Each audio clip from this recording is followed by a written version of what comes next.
Thumbs up.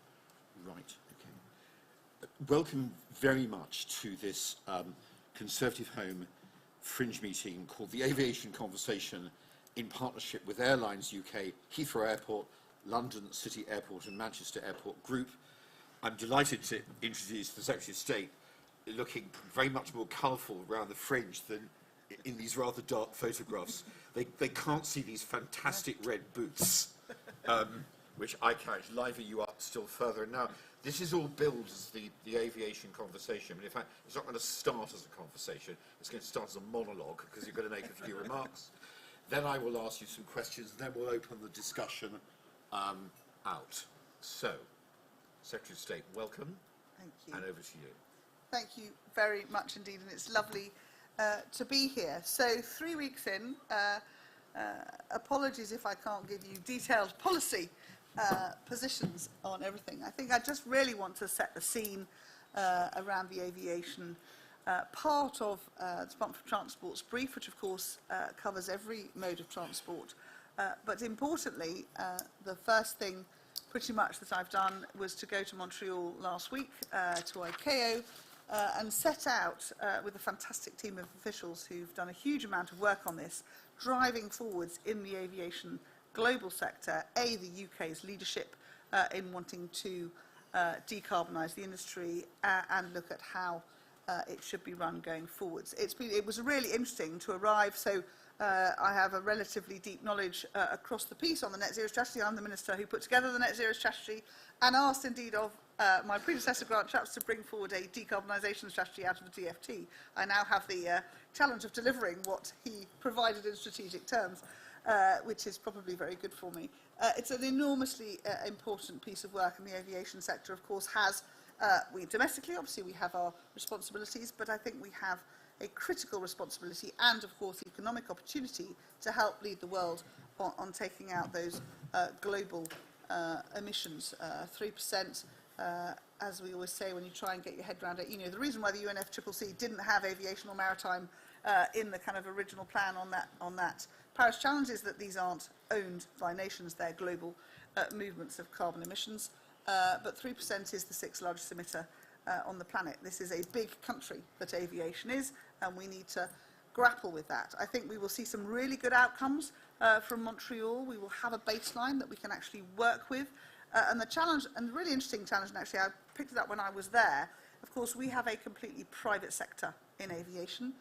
So the right decisions are made, investments are made on the back of good, sound prospects where the consumer demand is met by the investors' output alongside that decarbonisation. The challenge for the industry of decarbonising is helped, driven by the fact that as businesses and consumers demand better Scope 2 and Scope 3 emissions positions, the industry can move fast. Talking to some of my US counterparts last week, the challenges they have with the mix of their aviation ownership pattern makes it much harder to drive that.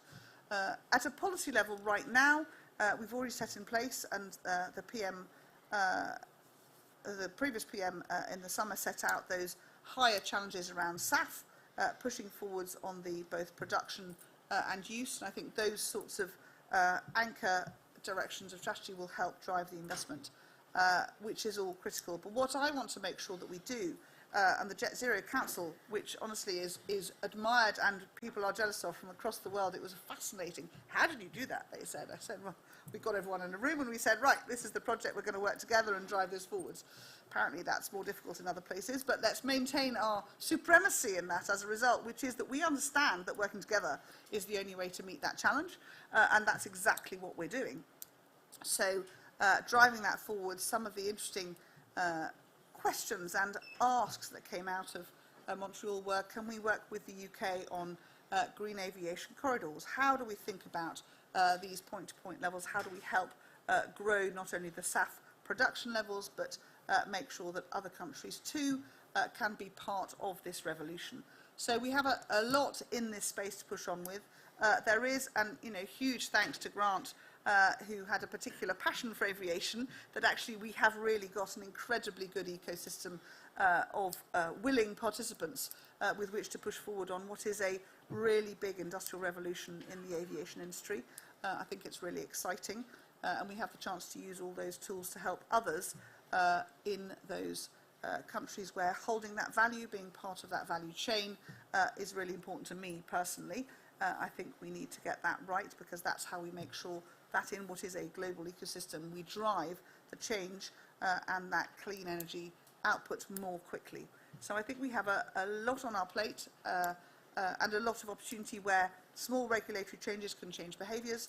Those are the sort of challenges that I want to make sure we're thinking about, and that's where government, I hope, brings the sort of value and forceful encouragement for the industry to move forward at pace. I think really importantly, I want to make sure that the UK is at the forefront of this aviation revolution, so that we are setting the rules, making sure that this is right for the rest of the world. Aviation is a complex environment. Security is important in all those spaces. So I have confidence that if we set it right, the rest of the world will follow.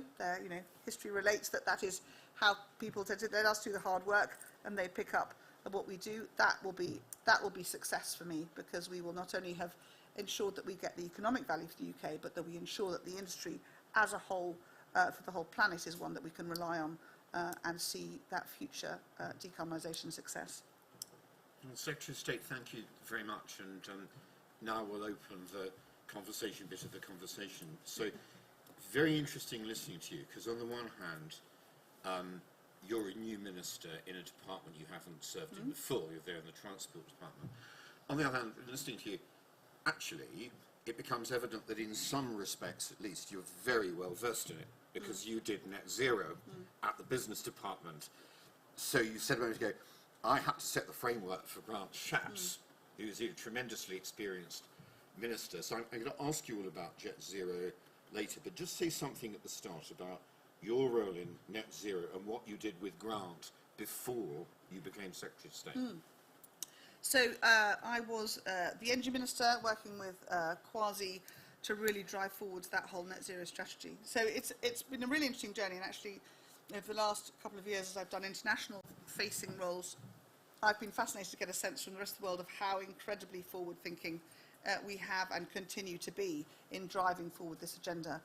Knowing not because the UK at 1% of global emissions, we aren't going to change the dial single-handedly, but by doing what we're doing, we are changing the nature of the conversation and the nature of investment. It was fascinating last year, the work I was doing alongside my Energy Minister role for COP26 with Alok Sharma. I was working with the smallest, most vulnerable countries in particular, how the colour of investment changed. Over the course of 18 months, it went from investment in brown, in oil and gas, as the norm, to green investment surge. It was extraordinary to see, huge amount of work from a number of people. Mark Carney obviously led a lot of that work. The work that the Sustainable Markets Foundation set up and led by our now King, incredibly important in driving that change.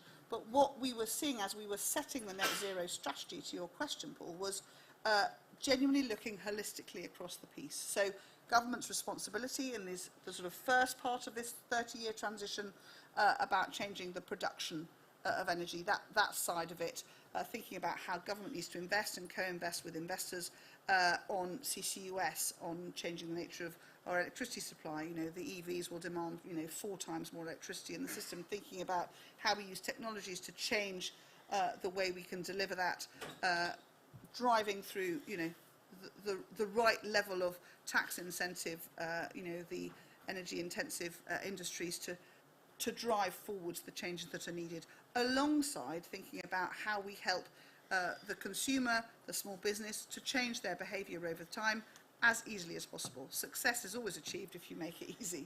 So that was a big part of this whole package, and we were, from Bays, holding the pen on the net zero strategy, demanding of every part of government what their contribution should be. Now, this will be an iterative process. I think it was a massive piece of work. It is genuinely world-leading. I'm really proud of what we've done, but it is only the first stage. Alongside that and underneath it came an oil and gas transition deal to help support the oil and gas industry as they move into clean energy solutions, again, whilst maintaining the oil and gas that we need through that journey. Building on our nuclear work, which of course, and we've heard a lot about this year, as Boris Johnson really pushed that hard to make sure we built the frameworks, the Nuclear Financing Act, which we set running, which Greg Hans brought through just recently, the tools to enable those sorts of big investments, which are for 60-year programs. But of course, the pricing is up front, getting that right. Thinking about, you know, in the building space, in the transport space, what those key elements were that we needed to set running in that first iteration, and then see where it goes. Because honestly, I mean, I'm a conservative to my boots, so I give you the tools, I'll see what you do with them. How far do you go? Do you go far enough? Actually, do you go further than I thought? I mean, the EVs thing is extraordinary. You know, in 2008, we first said by 2030, we think we will have, you know, net zero emission vehicles only. By 2011, we were saying that's what we expect of you. In the next couple of years, we will mandate it. Sort of mandating's almost unnecessary. I mean, it's not because we need the framework, but we're kind of there. Industry has taken the challenge. Car manufacturing has completely changed. We are ensuring that we have the gigafactory, the value in the batteries built in the UK. It's been an extraordinary journey, a proper conservative, here are the tools, you guys go and, you know, take the tools and indeed see the economic value that comes with it.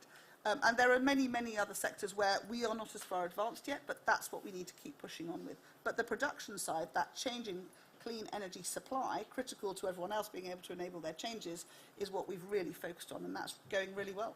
And how much, I mean, given your background in net zero and all that, how much does this department feel like a new challenge? I mean, you're succeeding as Secretary of State, who goodness knows actually was a pilot. I don't think he's ever driven no pressure. No, you know, quite. I don't think he ever drove a commercial aircraft, but he knew the sector really well. Yes. And he's given you an entire framework. You know, they're just for those of you who are the transport experts and know all about this, but some of you won't. That, you know, there was Flight Path to the Futures, the Jet Zero strategy. He and Robert Courts, who's no longer there, worked very hard on it. I mean, to what degree does it feel like a new challenge? And actually, how much time are you able to spend on aviation, given the demands of road and rail? So I think exactly to your point, there is a really great framework there. And as I say, I'm a real conservative. Here are the tools. I want all of you in industry and as consumers to push on with it and see what happens. The Jet Zero Council is now an integral part of the department's, you know, day-to-day life, which I will chair, and we will continue to push that on. What we've started to do, and across the piece, and in transport, never more important than anywhere else, is to make sure that there is an enterprise sense to all of this. Everyone is, you know, in every sense in this together, and every cog needs to work together if we're going to achieve the incredibly demanding targets that we've set ourselves. Grant has, across aviation, because of course it was his passion, really made sure that all those cogs are in place.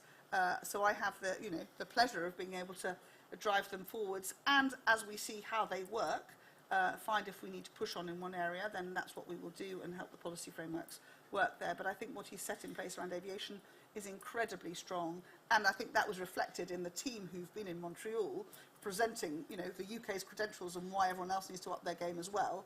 That is hugely to the credit of Grant's work with the team to really make sure that we understand our aviation ecosystem incredibly well. Of course, we're having this strategic conversation, but Grant spent a lot of his time, as other ministers in the government did, grappling with COVID and the effects of COVID and travel and all that.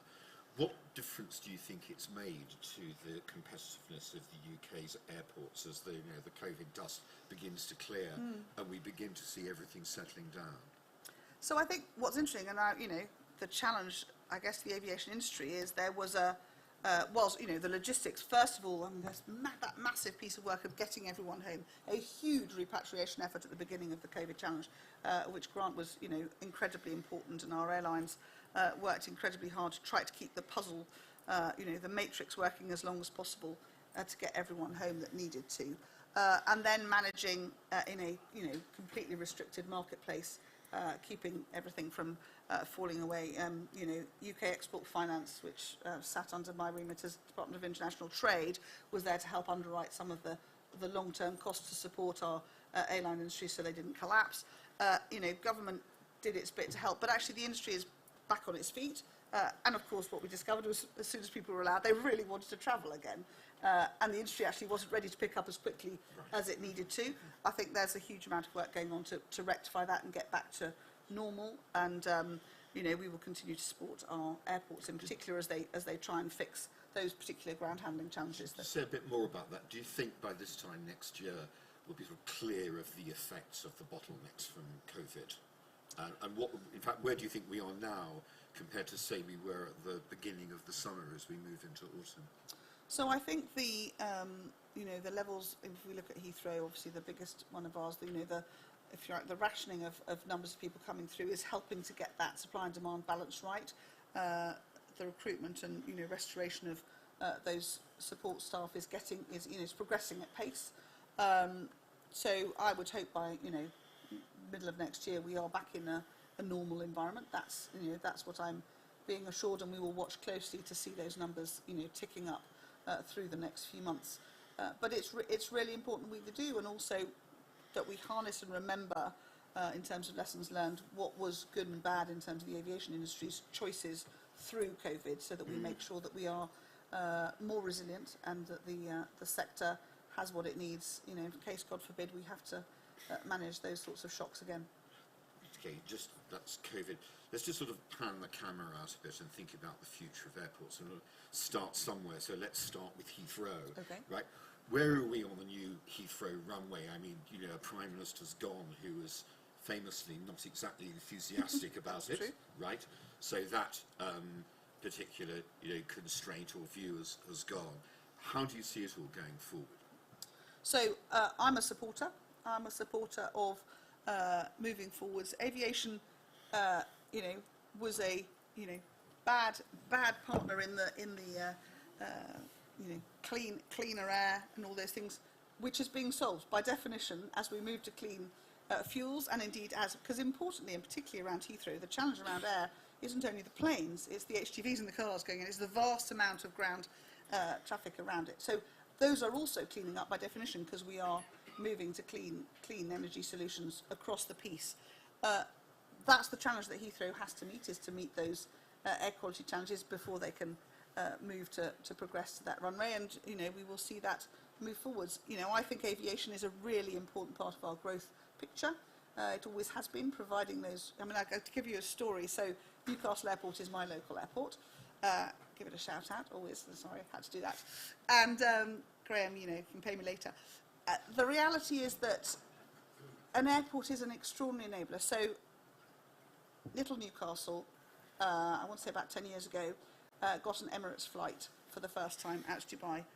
Literally within months, you could see the shift in exports. You could see the shift in the willingness of businesses to think about exporting east. It was almost like a cartoon, build it and they will come. And that daily flight has completely altered the northeast view of exporting to huge markets. What we don't have is a direct flight to the US. And that's a real challenge. You look at the view of exports from northeast businesses compared to northwest, there's still a difference, because it's easy to get to the US from Manchester, and it's just that much harder. You have to come down to Heathrow and go out from the northeast. So I am an absolute believer, because I've seen it happen, in what the opportunity for that international aviation hub brings to a local economy. So driving that forwards with the clean energy solutions is one that we must continue to lean on, because it's incredibly important. All our service exports is people on planes. It's you and me getting on a plane.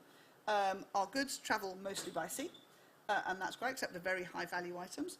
But our people, our services, our human capital mostly travels by air. So the opportunities to get that reach, to get that export opportunity is critical. We're going to come to Newcastle in a moment, just by way of talking about airports generally. Always a but good thing. just sticking with Heathrow for a sec, Yes. doesn't sound to me as though we're actually going to see any change there in the next 2 years. It's in the run-up Heathrow's, to it's the in election. Heathrow's remit to be able to meet those challenges. So that's the time frame for that is, you know, what it will be. And then, of course, there'd have to be debate and all that in the Commons. And this just leads me to make a general observation, which, you know, for all I know, affects Newcastle Airport as much as anything else. That there is a view it's just impossible to do large-scale infrastructure in the UK without moving very, very slowly, whether it's high-speed rail or whether it's airports, or whether it is, to strike a very topical note, nuclear power plants. It's difficult to do anything. Judicial review. One view is the environmental constraints in the UK are much more considerable than on the continent. We have very, very intricate planning law, as you will know very, very well. I mean, as a Transport Secretary of State, what is your view of all this? Do you think there are too many constraints? Do you think we should be more like the French, who seem to, once they seem to decide they want to build something, it just gets built? I think that's a really fair challenge. I would rarely be heard to say I want to be more like the French, but I have a French mother, so I can't help it. I am already a bit French. But, you know, that notwithstanding, I think we do need to be better. And one of the challenges, so in the growth plan, if you made it to the back few pages, there's a great long list of road projects that the Prime Minister has asked me to rocket boost. There are two elements to those, so that's the list of 100 where they will make a really big difference at a relatively local level, regional level, to their communities, because they will rocket boost the opportunity for local business to invest. And they are ones that we think we can move at greater pace with one or both changes. One, the Treasury opens its chequebook more quickly. All of these are already funded in the big scheme of things, but historically the flows of, you know, business case and endless business case reviews going round and round, that lack of trust in the Treasury is one that we need to change, and the new Chancellor has a particular fixation on this and believing that actually departments should be allowed, if the envelope has been agreed, that we should be allowed to get on with it. The other one, of course, is planning.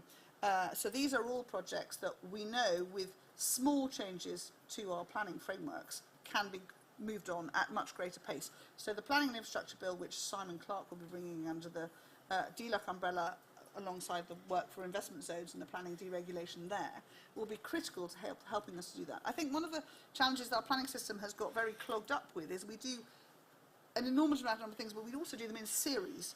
So not only maybe we don't need to repeat the consultation many times over, but actually can we do a number of these things in parallel? So we're trying to look at how, and actually my team have done an incredible job already, of stripping away where there's that multiple layers of planning which are simply slowing it down without any added value.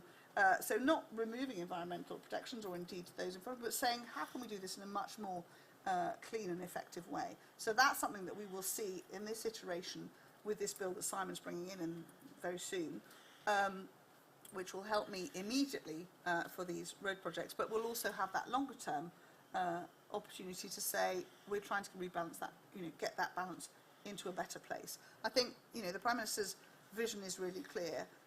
In terms of infrastructure, growth is achieved, businesses will invest if we can strip away some of these burdens that are simply slowing it down. And in doing that, we allow private investment to crack on and do what it does best. So we want to try and redress that balance and get into a better place so that we are you know, balancing the needs of those who need that investment for the growth alongside those who wish to protect and perhaps not see that investment at all. How confident are you that your parliamentary colleagues are going to be less obstructive, if I was going to choose a very blunt word, to future planning legislation than they were to the planning legislation that was in the 2019 manifesto? Because you'll be well aware that whenever anything comes to the Commons, I was berated by one of your colleagues yesterday for quoting his name in this context. Dodgy but a whole series of a whole series of very senior Conservative MPs on the floor of the House of Commons, from former leaders down, find all sorts of reasons to oppose the measures, and their argument is always there's not enough local consent. So if you look at the investment zones, for instance, Simon's been really clear. This is about local areas where they want this. No one's imposing anything on anyone. This is, if you want an investment zone where you can see the opportunity for industrial investment, housing investment, and that's what you want as a community, we will make it easier for you to achieve. That is absolutely the mission. This is not about imposing. This is about working with those who want it. So if you don't want it, don't ask. We're not going to impose. And I think that's really important. So I would hope, to your question, that parliamentary colleagues will be very much up for that. There will be those who are really keen to have that sort of ability, and there are those who won't, in which case they're not being imposed upon. What they are doing is allowing the growth where it's both needed and wanted, led by probably local councils and business consortia. So I would hope that they will be supportive, precisely because this is about working with those with the grain of investment where communities do want to see that. All right, let's go from there back to Flight Path in the future and what it did. Just tell us about the new Aviation Council and what it's going to do and how you think it's going to work. So my honest answer is 3 weeks in, I haven't had a chance to think about it in that much detail yet. You know, first 10 days of my tenure was making sure through Operation London Bridge that every single transport mode worked as well as it could for the Queen's funeral. So this is very much an area where I've actually brought back Baroness Veer to be in charge of aviation. Because Robert Courts has Robert's, we've lost a minister overall. We've shrunk the team. So Kevin has now got everything to do with rail. Partly because I wanted us to have a much more holistic approach, and not split this up. So Kevin looks across the whole ecosystem of rail, and Charlotte has now taken up the aviation part, because she knows obviously the industry. She did before 3 years ago. So she knows the industry and all the actors really well, so that we can really, you know, give it a boost and crack on with that. So she will have very much the day-to-day lead on that, and the opportunity. I think it's, again, as I say, these iterative stages. You know, the Jet Zero Council with that real particular focus on the decarbonisation piece. With the way with the way it's driving forwards and is demonstrating, you know, not only great leadership at home but great leadership abroad as well. The Aviation Council will be, if you like, that next stage, and the opportunity to think, well, Charlotte also has space in her brief as well. This extraordinary area of growth in many ways for, you know, I mean, there are complex, you know, defence issues coming into that domain as well. But again, trying to think most effectively and holistically, working with the CAA, how we want to set this next part of the whole ecosystem together. So that'll be something that, having those two together, and indeed with her deep knowledge of the sector, Charlotte will be able to push forwards on at pace for us. Do you know yet what the thinking was behind this council, which is, you know, pretty clearly an attempt to get everyone together? Because I'm very struck with the fact that, you know, Grant did it, but he's doing it into the, you know, the fourth term of the Conservative government. That shouldn't slow us down from what we want to do, Paul. No. We should be putting our feet up. I was curious about why it not happened before. Well, that's a really interesting question. I think, you know, I mean, you know as well as I do, whilst you take on a brief where you have a particular interest and a particular opportunity to drive through something you think is important from a policy perspective, you know, that's when you're given the mandate of a department to do it. That's when you should do it. That is the opportunity at which to really drive that forward. So something I'm doing, exactly to that point, the maritime space is one that has been sort of slightly left on the shelf, if that's possible, in terms of policy focus. So I work very closely bringing the shipbuilding strategy to life, which obviously Boris Johnson was very passionate about and drove through, in terms of trying to uplift, once again after, you know, a slow decline, our whole maritime sector. It's enormous. We have world leadership in so many areas within it, but it had sort of slightly lost its focus, and it was just sitting in the MOD because they build a lot of grey ships. So, you know, that they sort of do maritime. So I'm going to bring to the role, one of the things I will is to say, well, actually we need to bring this up again, not unlike aviation. 3% of the global you know, emissions is shipping. Again, like aviation, this cross-national challenge.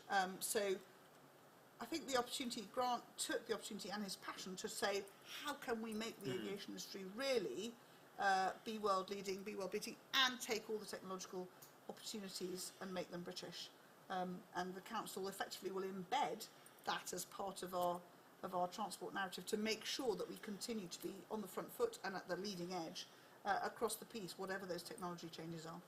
Just getting into Jet Zero for a minute, can I just approach it in a slightly roundabout way by thinking about what Andy Street once said to me about cars. Okay. Andy said, well, in our area, you know, we're now faced with the challenge of car industry and net zero, right? And he said the very first reaction from the industry was, you know, you can't possibly do this to us. This is completely impossible. Then there's this switch, and the industry says, that's really great. That's a fantastic idea. We'll go from it. But then they always say after that, we need some help from government in order to deliver it right at the end. Is it like that with Jet Zero? Just describe what the industry is saying to you about it and what you're going to do. So no, not in quite the same way. So the energy security package that Boris Johnson brought through in the summer, which uplifted the demands on SAF and indeed the challenge to have production levels in the UK that were much greater, so that we can make sure that we are at the forefront of that, I think has helped give clarity to industry to invest. But actually what the industry really needs from us is regulatory support, making sure that we get those relevant levers in the right place as at the point in which they're ready, or perhaps just before, because that's what, if government's good at its job, it just nudges everybody forwards to see the right direction of travel. But it is a fully privatised industry, and it's really good at getting on with investment. And actually the changing colour, as I say, of money to wanting to invest in the green, the decarbonisation agenda, clean engines, clean fuels in the aviation industry is something that has incredibly high attraction for investment from the city, and there's a lot of work that the City of London have been doing. I know we're doing with Grant, which I will continue to ensure that that is where those flows go. So it's a really forward-thinking, effective and lean industry in that sense, in terms of looking after itself. And on sustainable fuel and all that, when I had a look at all this, the industry was pointing towards the direction of what it called price support, which sounded to me rather like plain word subsidies to the developers to produce the fuel so they could use it, so the industry becomes more sustainable. I mean, where are you on that? It doesn't sound to me, with a great public spending review coming up, as though there's going to be a lot of money around. So there are many ways to skin that cat, aren't there? And I think what we want to see is, let's look at the whole ecosystem. I need planes that are going to be cleaner. Business customers will not be able to get on a plane and meet their Scope 2 and Scope 3 challenges. Let's assume that let's pick a big PwC. I used to work for them. Let's pick them. They are really focused on making sure that they meet their net zero challenge as a business. What do their people do? Their service people, they get on planes and go to places. They need to be getting on planes as quickly as possible that are cleaner, that give them the support they need. So there are probably very simple mechanisms which can be driven by airports or by airlines, which help drive the choices. May government need to support? Possibly, but I would be surprised if industry itself and the airports couldn't drive that, using their own mechanisms to encourage the airlines that are going to do that to do so more quickly, to disincentivise the airlines that don't want to do so. And I think the consumer will drive that.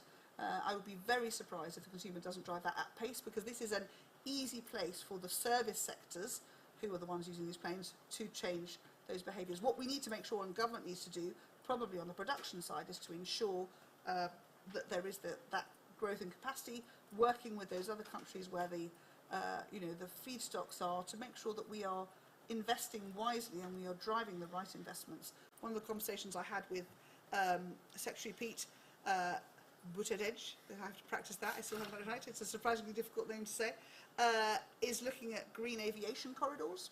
The US, he was really keen to drive that from a US perspective, and think about how together we can make sure that we are thinking about those routes which are important to us. I think with my old trade deals hat on, where we've got those countries that we're doing big trade deals with, which are opening up those markets, to make sure that those routes are getting greener more quickly. And in doing that, we not only incentivise, but we actually probably drive the change across the piece. So I would be surprised if the aviation industry is the first one knocking at my door asking for money. What they might want, I think, is using the tax system to help them to drive that change more quickly.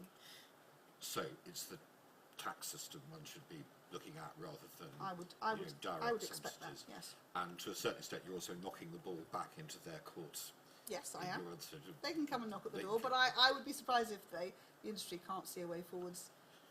What can you tell me? I mean, you're still, you've come in, you're trying to get across the Aviation Council.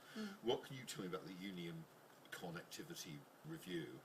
Of course, you're going to have to deal with our friends in the Scottish Government, yes, north of the border, and others. Across the piece. Across the piece. I think it's an incredible piece of work that Peter did there. And it's one of the things that actually I found as I came into the department in the 2 days before the Queen died and we suddenly spent 10 days trying to make sure everything worked, was trying to understand how, so it was my challenge in the new department, how does it fit together? The department is full of incredible experts, and actually, interesting, DFT is not unlike the Ministry of Defence. It's got really deep expert people, stay there for 30 years, but there's incredible expertise in the department. But it is relatively siloed. You are an expert in a particular mode, of course you are. So trying to understand how, I said in a naive my spads will tell you I drive them mad. Isn't there just like a map where I can see everything? But why isn't there a map where you can see everything, actually?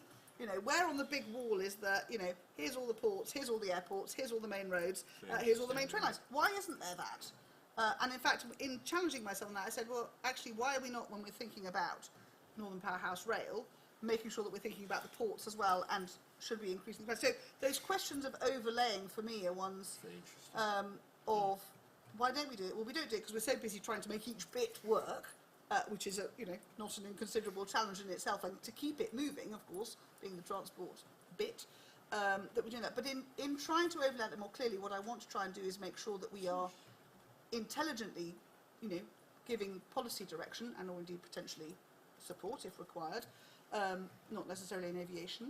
I better keep saying that now, I've started, haven't I? Yeah, not necessarily in aviation. But that we are as effective as we are in our multimodal connectivity. And I watch some of the developing countries as they build theirs in a relatively holistic way because they've got a blank canvas. We haven't got a blank canvas. We have grown over centuries, and as we make big new investments, we need to make sure that we are getting that connectivity right.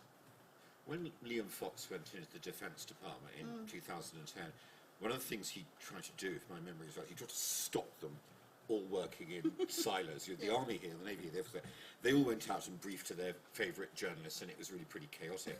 So he tried to sort of get them together in one place in a book. Have you got anything like that in the department, or they all? Is the road silo here doing their roads bits with the roads experts and the? So I have, in that if I get my senior DG team around the table, well, everybody is sitting around the table. There's 6 of them, and between them, they hold all parts of the machine. So in that sense, it exists. I think the challenge is as much. So talking to some of our marvellous ports friends yesterday, the challenge is: are we thinking as effectively as we can about goods movement? So I have a lovely story. One of the first things when I was a candidate, a long time ago now, you'll remember that. And I was invited to go and open a new exhibit in the Berwick Museum, which is above the Guildhall in what was a prison. It's fabulous, honestly, you couldn't make it up. And there in this exhibition, there was a story about a ship whose name I forget, for which I apologise to the ship, which used to move 100 million eggs a year, whatever that looks like, up and down from Berwick down to London, up and down the North Sea. Because clearly in those days, this is sort of early 18th century, taking them by road wasn't going to be good for the production output by the time we got to London. But the sort of, why don't we move more goods by sea around? Because of course we've got to a point where everything must be now. So there's this really interesting challenge as we move to clean energy, thinking about more sustainability. What aviation does, point to point, is really good for pace and speed. And that continues to grow as our services continue to be a critical part of what we do. But how do we also use those point-to-points in different ways as we overlay the map and say, are we going to spend billions of pounds on railway, or are we going to say, actually, do you know what, grow the ports and make those central, hub points? So there's a really interesting challenge there. I think, the department are happy to take on the challenge. How we progress it will be interesting to see. But I think we can always find ourselves, I think the department probably spends 80% of its time on rail because it's a massive network. Keeping it going is a hugely challenging task, and looking to do more of it because that's a really effective way to move goods and people around. We mustn't allow that to stop us thinking about that multimodal solution and maximising use of all the other points, including aviation, for people in particular, because with clean energy, aviation is a fantastic way to get very quickly from one end, from to your Union connectivity point, from Scotland to Northern Ireland, to Cornwall, to London, and then out from all of those points. And where do you think the balance lies in terms of, it's inevitable in a discussion like this, here I come, I go straight to Heathrow or Gatwick, and you ask a question about the big airports in the south. To what extent, realistically, can there be a sort of rebalancing, talking of levelling up, with more done in Newcastle or in Birmingham or elsewhere, right? Well, I think that's a really, there are capacity constraints. Let's assume we get back to normal, and we are seeing the flows that we want through our major airports. That actually our regional airports have an important value of not having to bring you down, so that we can get those, hub and spoke models working as effectively as they are. There are questions around APD. There have been long discussions with the Treasury over many years about whether regional APD should be different to the main hubs ones. Always a question for the Treasury. But how we drive behaviours and maximise the flows where we want them as efficiently as possible, I think is now higher up the agenda for everyone to think about, because most efficient use of travel becomes a more important question in terms of energy use. And just last, before I let everyone else back in, and this is not a bid to keep you in your job for 5 years, welcome, though that may be. But I mean, there is a critique of government generally. We just move our ministers around too fast. Mm-hmm. Do you think that's fair, and can anything be done about it? I mean, you've got a guy like Robert Courts, in he comes, masters his brief, does his stuff, produces the paper, but he's gone, and someone else then has to come in and pick up the reins, and people from any industry in any department say, just when you're getting used to dealing with them and they know the subject, off they go and someone else comes in. So I think it's a fair challenge to a point, but not in the one. So exactly in terms of stakeholder management, I think that is, difficult. But on the other hand, what are we for? So we're not there to run a department. A politician should not be there to run a department. We are there to oversee, act as a chairman, if you like, rather than a managing director, and to really push forwards, or indeed stop, from a political perspective, something which is helping to, add value and, the tools for growth for the country. So, I'm a classic case. I spent 9 months in MOD as the Defence Procurement Minister, and then we had an election. So that, everything stopped. In that time, though, I managed to get Boxer and Type 31 across the line. I did that because on arrival I said, well, this is huge. There's a million things going on. The Army, the Navy and the Air Force have all got their own opinion on what's most important. I'm going to decide, and I'm going to drive at those relentlessly, sort of to the exclusion of everything else, because those are two critically important pieces, not only for our military, but because they have export value as well. So there's a value piece. That, for me, has always been really important. We got Type 31 across the line with 2 weeks to go from the election, Boxer with 18 hours to go before the election shut everything down. But I won my own personal battle to deliver 2 really important pieces of infrastructure.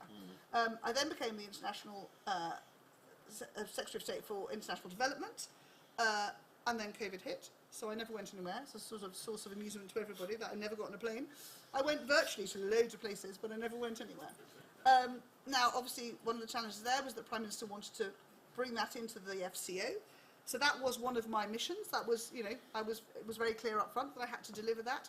What I also wanted to deliver was to break down what had been, and that was my personal challenge. We didn't use our big pot of money, it's a bit smaller at the moment, but still a big pot of money, as effectively as we could for the UK to demonstrate its commitment to what the value of international development was to the countries we were supporting.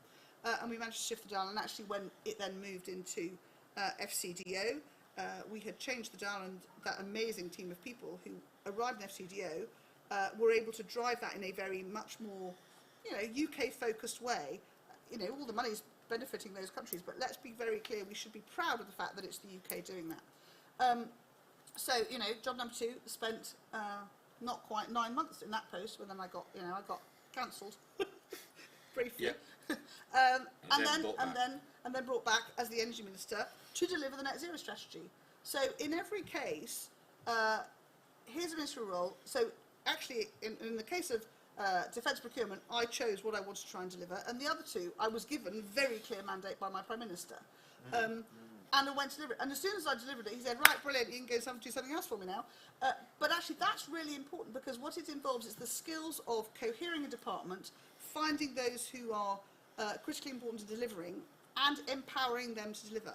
I then walk away, whichever minister, you say they're 5 years, I'm still not the person doing it. International development was always the one that was clearest to me, is, huge amounts of money going out the door, but we weren't delivering it. Of course we weren't. Save the Children in, Zambia was delivering the particular programme. That was a cheque, bluntly, in the nicest possible sense, that was a cheque. I never signed a cheque, let's be clear. Someone somewhere in the bowels of the machine did. What I did was say, what's important is girls' education for 12 years. That's where we're driving our project focus. That's what I want you, very clever people of officials, to go away and make sure we drive forwards and set the programmes. I will agree the programmes, you will go and deliver them. So a good minister sort of doesn't matter where you are, and it doesn't matter how long you stay.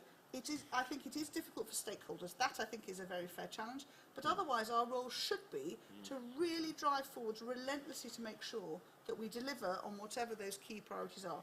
And it's quite difficult sometimes because there are many actors and a department has a load of stuff going on, and trying to get that focus is the challenge.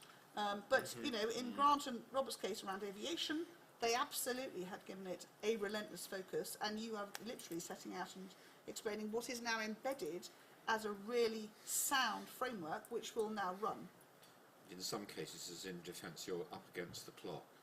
Talking of which, I think we'd better let everyone else in. So, okay, yep, I'm going to take one, I do two at a time, one there, and the gentleman in the white shirt there. We'll start with that, see how we get on. Yeah. Could you just wait for the mic? Great, yeah. And who are you, please? Nigel, Deputy Chair for Membership and Fundraising from Hendon Conservatives. Cool. Yeah. A question which affects me personally. I have an EV, I have an electric vehicle. I purchased it last year. I'm happy with it, although insurance, very expensive. Do we have a cap on the price of how much it costs to charge an EV? I use public chargers. For example, I used one in Birmingham a few days ago. And you won't believe it when I said this, because I said this to Andy Street yesterday. To charge 70% on a car which does 180 miles cost me £21. Whereas in Watford Gap service station is £8. So do we have a cap on the price suppliers of EV, you know, charging stations can cap? Otherwise, they just seem going to be making a profit. You know, it does not cost £21 to charge an EV, but yet that's what they charged. And my second point is, we have electric cars, vans, and bigger vans, hopefully, and we even have hydrogen cars on production slowly. Have we got any thoughts for EV planes? Now, I know massive cargo planes and massive, you know, A380s with 300 people on might not be realistic now. But what about, you know, talk about Grant Shapps, I know he's a pilot. What about small plane he'd fly? Could there be an EV version of that? Okay, so should we just have two at a time? We'll be very slow. Yeah. Thanks very much. I'm Simon Rennick from Pagefield Communications. We work with a few transport and infrastructure related clients. It's quite a specific one, but it's quite an urgent one as well, so thought I'd ask about it. Doncaster Sheffield Airport, their owners announced a week ago that they're planning to roll up the airport by the end of October. Obviously, it's quite a critical regional hub, and it has a number of emergency services from there. The Prime Minister said today, I think, in an interview that she's, you know, obviously wants to work with everyone to try and find a solution, but I'm just interested in what that is, particularly given your comments about wanting to give people the tools to help themselves, but given just the overall situation there. Okay, thank you.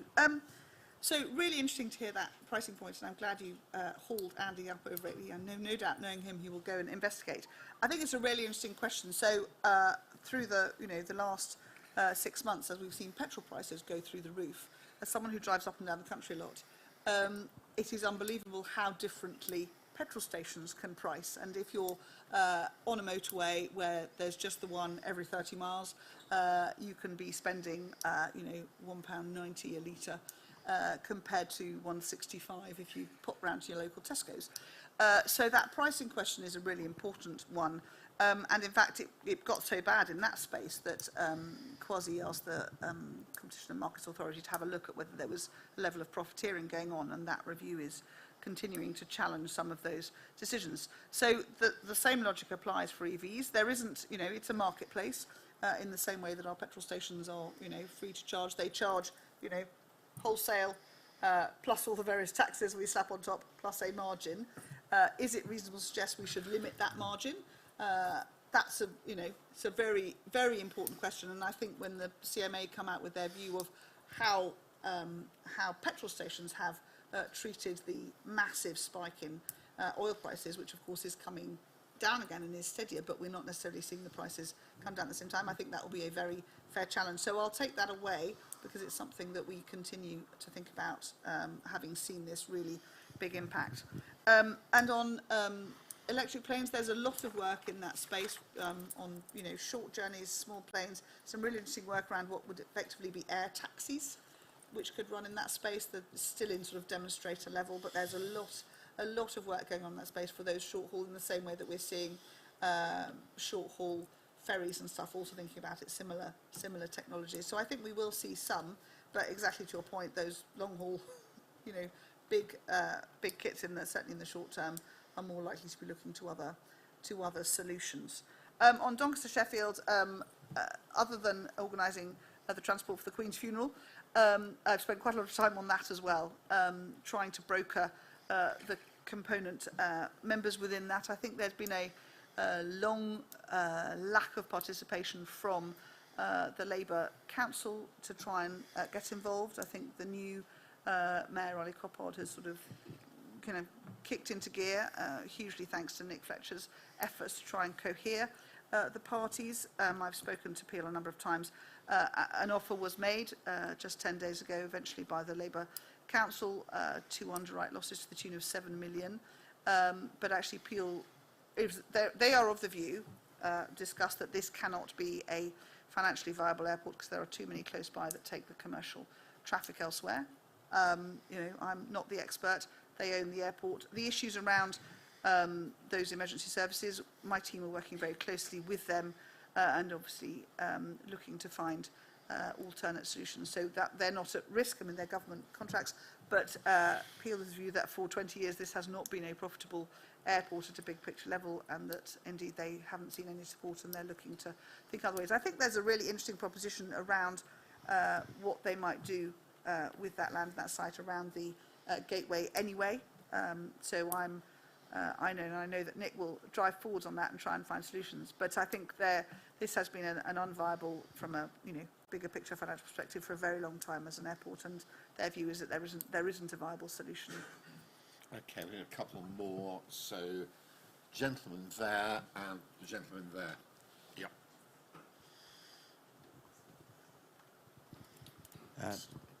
Tim Alderslater, Airlines UK. It's great to hear the comments you've made today about the Jet Zero Council, which the whole industry supports, and we absolutely understand and appreciate the commitment of DfT to the council moving forward. So I was just wondering if you've got any comments on BEIS. Obviously, it's thus far been chaired by Grant and Kwasi, and I think Kwasi going to the Treasury is obviously quite interesting, given his personal interest in this agenda. But is this something that you intend to work alongside colleagues at BEIS on moving forward? So thank you. Anne-Marie, I'm a councillor from Basildor in North Nottinghamshire, so I'm going to follow up on Doncaster Sheffield Airport. You're in favour of regional development. You're in favour of levelling up. Yeah, you're in favour of a third runway at Heathrow. It's 1 hour and 20 minutes from London to Doncaster. There's your third runway. Yeah, quite easily. Why can we not have an intervention, a government intervention that would really demonstrate levelling up in the north? We know it's an unprofitable airport, yeah, but many airports are unprofitable. There's an opportunity here, there really is, yeah, to negotiate with the Peel Group for a government intervention. I know Nick Fletcher's working very, very hard, yeah, but lots of us think we can't give up so easily. So I'd really think about, a real opportunity here to demonstrate levelling up. So just to pick that up, so as I say, we've been very closely involved, and there has been the offer of a government intervention. It came from local government as an underwriting proposition. I've spoken to Ollie Coppard as well and said, if there are, genuinely you think there are opportunities for new business that would make the airport economically viable, bring those forwards. Those conversations haven't been had. So I think there's work that they can continue to do. Peel have been very clear. They genuinely don't believe that to be the case. They have never had any support historically from that Labour Council to actually try and solve that. So, my team continue to be absolutely there to support them. We're not going to go and buy the airport. That's not what this government's about. There are investors there, and those local actors need to work together.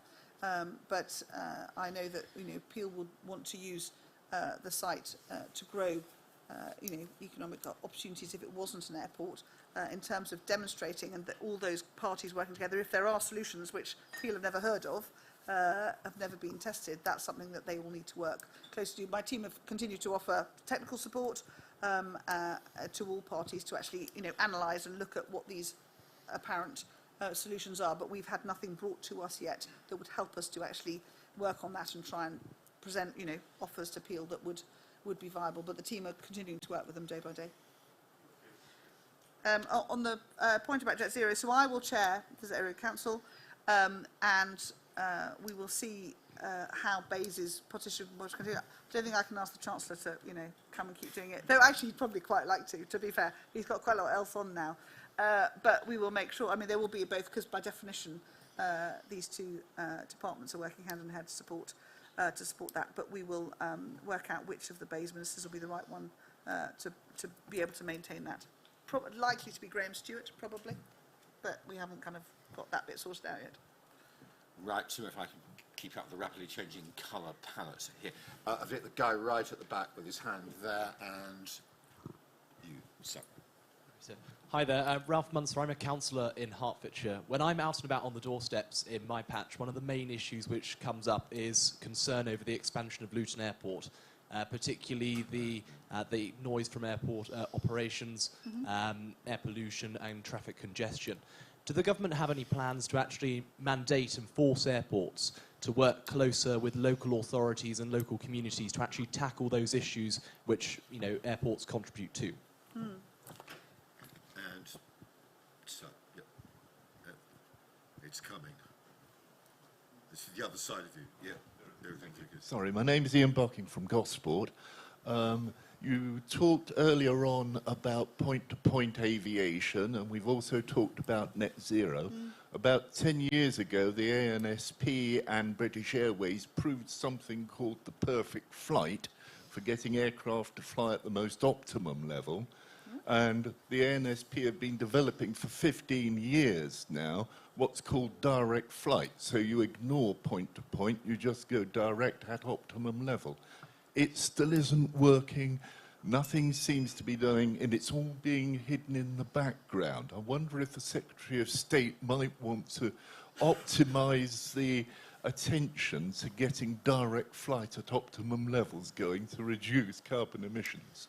Well, now if it's on my radar, I absolutely will go away and investigate it. I've never heard about it before, so thank you for that, and I shall investigate more fully. I think, we need to be driving in every sense when we talk about sustainability to the most efficient choices that work for, the consumer as well as minimising that. So that's really helpful. I will go and investigate.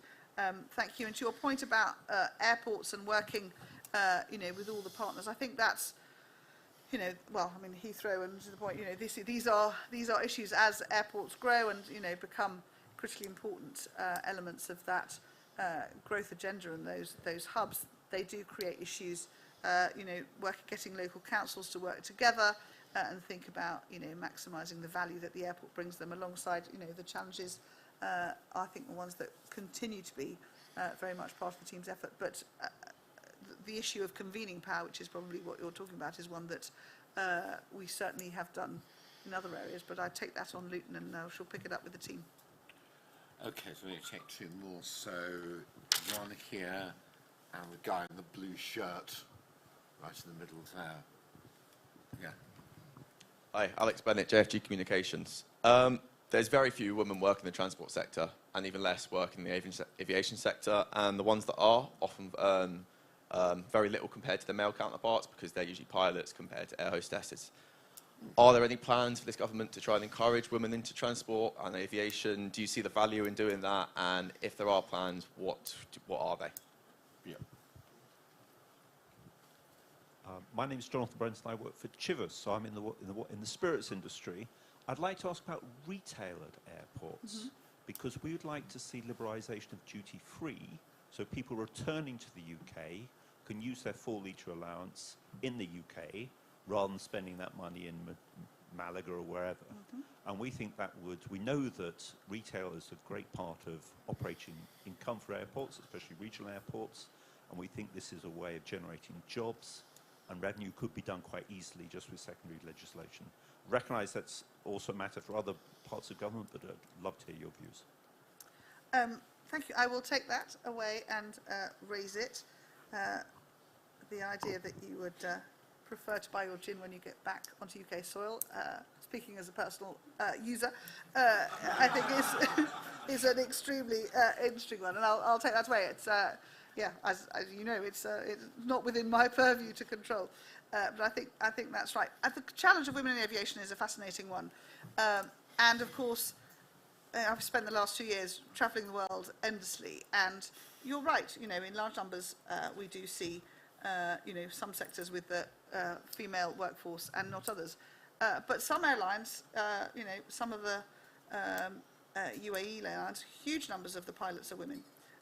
Across the piece in the ground handling, the numbers are, you know, massively skewed. So I think there's an enormous piece of work there to do, and I think that's the challenge to the industry. You look at some of the work that, I mean, look, for instance, our armed forces have done in terms of encouraging that shift. It's slow, but it is possible. Why would you, as a woman, you know, want to work in the industry when you don't now? Understanding what that narrative is, you know, is it about pay? Is it about work flexibility?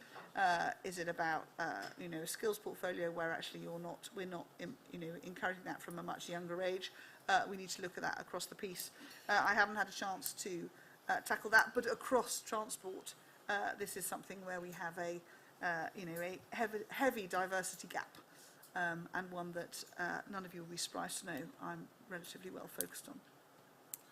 Okay, well, the guy there and yeah, lady there. Yeah. Yeah. Hello, I'm Jordanis. In your previous role, and also in the Prime Minister's previous role, you secured lots of new trade deals for the country. Now that we've got the deals side of things sorted, we need to get the trade done. And in order to deliver the trade, we need to fly more, sail more, and travel more by rail. So is there the prospect of increasing the number of flights, both passenger and goods flight, more shipping around the country, and bringing more disused railways back into use to improve the amount of trade, both imports and exports, that's done in the country? Hi, my name's Billy Winwood from Scope, the disability charity. I think accessibility across all transport is a huge issue, but particularly this year in the aviation industry, we've seen a lot of issues with disabled passengers being left behind on planes. A lot of high-profile people have been raising this, and I just wondered whether the Secretary of State will kind of prioritise this in your new role going forward, and looking at how airlines and the CAA and airports can kind of be held to account on this. I think I really want to now, just because it strikes me, question asked by a woman is about the consumer. Really interesting. To answer your point, Alex, about women in aviation, that's really interesting. We've talked about fuels, we've talked about engineering, we've talked about structures, we've talked about routes. You have raised the question about the person who pays for their ticket to get on it, which makes the industry viable. That's a really powerful reason why we need a broader mix. You then are asking within a specific area, and I think it's a really interesting one, which I will pick up. I haven't had a chance to look at some of the challenges that you raised, but I absolutely will.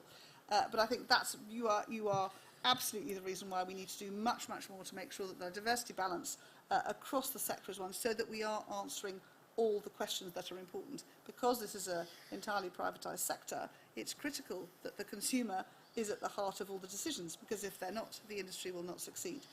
So that's a really important issue, and you've also helped absolutely give me the perfect case study on why we need more women in the sector. So thank you for that. And just to say, I'm actually leaving Scope to go to the CAA very soon, so I'm moving into the aviation sector myself. Big tick, my first success. Note, it happened here. That is amazing. How exciting. Good luck with that. On trade deals, you bring together my two favourite subjects. Thank you so much. One of the really interesting pieces of work that we started with Heathrow was thinking about how, as we build these trade deals, India in particular being an obvious one, which we're in the throes of negotiating, how do we make sure that it's easy for our businesses, and indeed for the goods, to reach those countries and those, you know, parts of countries, India being so enormous, that will drive the opportunity that the trade deal brings. And that's something that Heathrow have been actually setting their minds to, if you like, remap the routes they offer. The challenge they've set themselves, not me, they've set themselves is you should be able to get to literally anywhere. you know, within the day, if there's a trade deal, because that's obviously how we want to be driving that. So that's, you know, if you like, government and industry really thinking about maximising what the trade deal offers. It sits across the piece, and you know, the maritime routes are the same, and thinking about how we move those goods inside the country once they arrive, or indeed how we shift them to our ports for them to leave, are ones that, as I talk about that holistic, can we layer our maps on, we want to try and think about and maximise how easy and indeed how to reduce the cost for our businesses to move those goods around. Some of the amazing technologies, so if you look at how wine is moved around, fascinating, it now comes in to factories effectively in a giant bladder in a plane or on a ship, and then is bottled in the UK, massively improving the cost base and the opportunity. So there's lots of ways in which the transport industries has helped particular sectors to think about how they can do things better, and indeed how we hold more of the value in the UK, which is always my mission in everything that we do. So a really important one, and I think one to continue championing as we see those new trade deals coming through. I think we're going to have our last two because we're running out of time. So I'm going to take the guy there. Yep, he's waving down, and yeah, take you. Okay, I'm Israel Okunwaye. All right, I'm a teacher, but on supply, so makes the case for why I'm absent this morning today. My interest really is, I think it's quite astonishing the scale of change we have in the aviation sector in the last 3-4 years. The nature of it requires a great level of medical disclosure, okay, which should be private information, not just at the local scale, but to internationally as well. When you travel to the receiving country, you have to do that. You have to fill a set of forms. Is there no worry that we're putting British citizens at risk in the sense that to vet you live in this country, a third party, which perhaps you have no clue about, not necessarily your private doctor, you send out your fluid for test, and they determine if you travel or not. And you get to the host country, they determine if you leave or not. You could be detained if you have COVID. And it's quite incredible, really. So I'm not quite sure if, I don't think this has been tested, because Britain quite obviously is a reputable country, so no one wants to drag that. But this is the situation that's been created. So perhaps it might be helpful to revert to the point where your instrument of travel becomes the customer having the power, which is your passport. You're able to determine where you go to without giving out information to a whole village that you're headed for China, and then you stay there for a couple of days, and they determine if you leave or not. So I think this is quite a peculiar circumstance. I understand that it's generating funds for stakeholders right now who are quite interested, that they've set up companies for tests, and it's quite profitable. But I do not think it's sustainable. I wonder if you agree with me to have this level of infrastructural development around travel that has not been known for hundreds, I wouldn't say hundreds of years now, but for quite decades.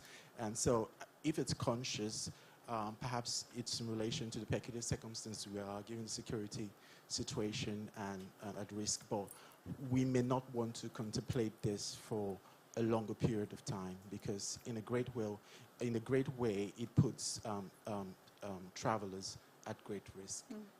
I have a legal background. I trained as a lawyer, but I'm a doctoral researcher as well. Do you mind if I just try to squeeze the last question in? Over here, yeah.